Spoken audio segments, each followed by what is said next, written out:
Good morning and welcome to Coffee with the Pastor.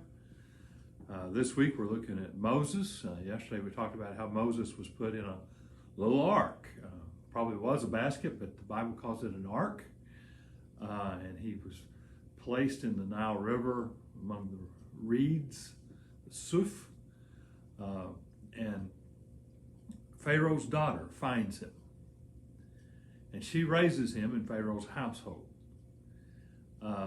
Very interesting that he's raised in Pharaoh's household. I have read some reports that feel like that he may have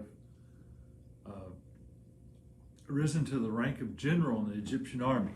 I'm not sure that the evidence on this is clear, but there's some people who feel like he rose to the rank of general, and he actually led some of the Egyptian armies in war. And the scholars who say that feel like that it prepared him to be able to lead with the logistics of leading that many people into the desert and leading them away, because any general would know how to put logistics with his army. But when he was an adult, he went down and he saw an Egyptian mistreating one of the Hebrews slaves, and Moses thought nobody was looking, and he killed that Egyptian. And he thought he had done it with nobody looking, but people had seen him before it had gotten around. It got to Pharaoh, and Pharaoh was going to try to kill him, so he left. He went to Midian. While at Midian, he helped some 7 daughters of Jethro, who was a priest, and he had them invite Moses to their house to eat, and then Moses ended up staying with him and ended up marrying one of his daughters, Jochebed. And one day Moses is out tending the sheep, and he's out on a mount. Later we'll know it's Mount Sinai. And he sees a bush, and the bush is on fire, but it's not being consumed. So Moses goes to investigate this, and as he gets close, the voice of God comes out of that bush. It says, "Don't come any closer. Take off your shoes. You're on holy ground." And then God tells Moses that he wants him to go and tell Pharaoh to let his people go. God says, "I've heard the cries and I've seen the misery of God's people." And so he asked Moses to go. Now Moses' response, first of all, was, "Well, who am I? I'm nobody. I'm nothing. I've been out here 40 years in the wilderness and tending sheep. I'm nobody." But God's not going to take that excuse. And he tells him in verse 12 of chapter 3, a very important verse, and we'll be looking at this verse later. He says, "I'm going to give you a sign.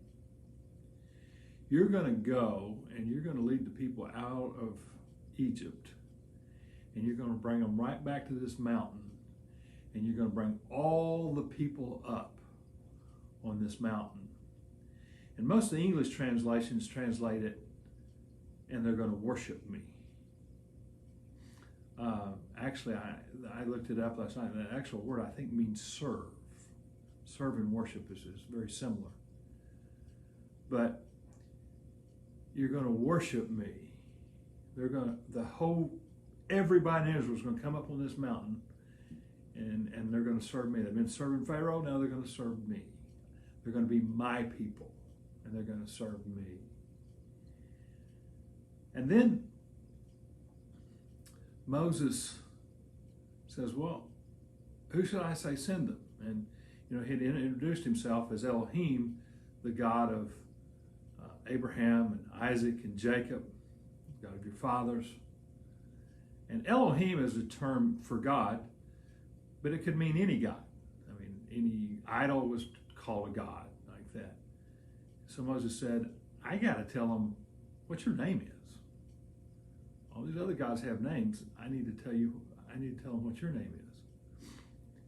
And God says the word Yahweh. Now, I say that. I'm taking Hebrew through Hebrew University, and I have a Hebrew professor. And in fact, even last night, because I'd made the mistake earlier of saying the name Yahweh, and I went to translate last night, I was going to say Adonai to not offend them, but he said, make sure you say Adonai when you translate that.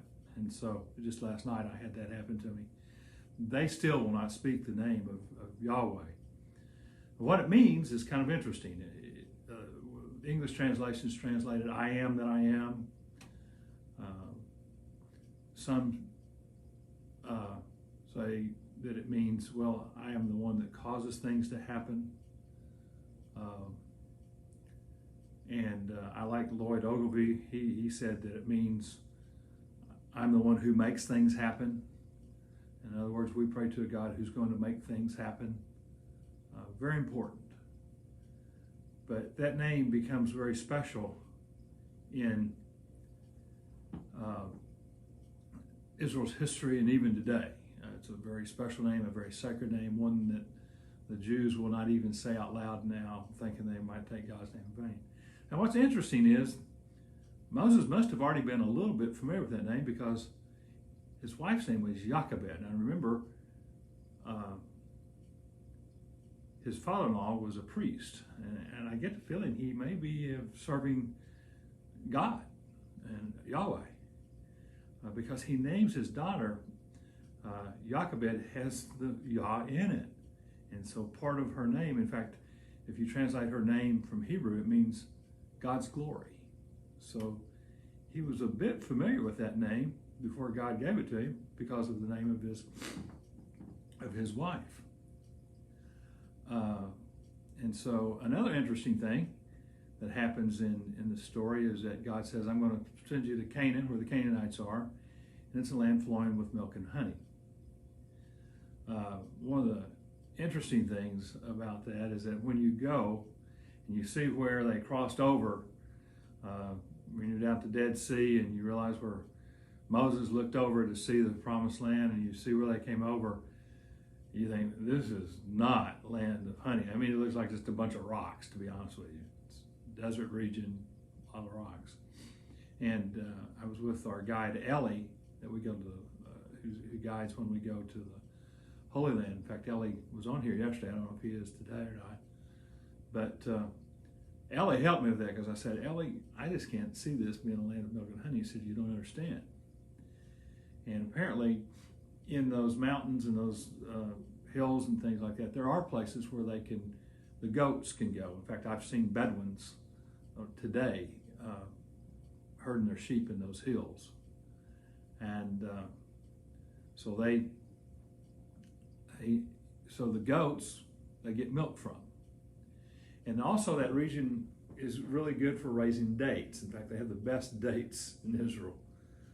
They're really delicious. But they made honey out of dates. And he says, this land's perfect for milk and honey. Goat milk and dates where they make their honey. So that kind of helped me. But I want us to remember today about what happens at Mount Sinai. Moses was going to be given a sign. He was going to go and he was going to lead the people out of Egypt. And they're all going to come and talk to God. And that's very important to remember for later. So I hope you have a day where you can talk with God. And I hope you have a great day. And I'll see you tomorrow.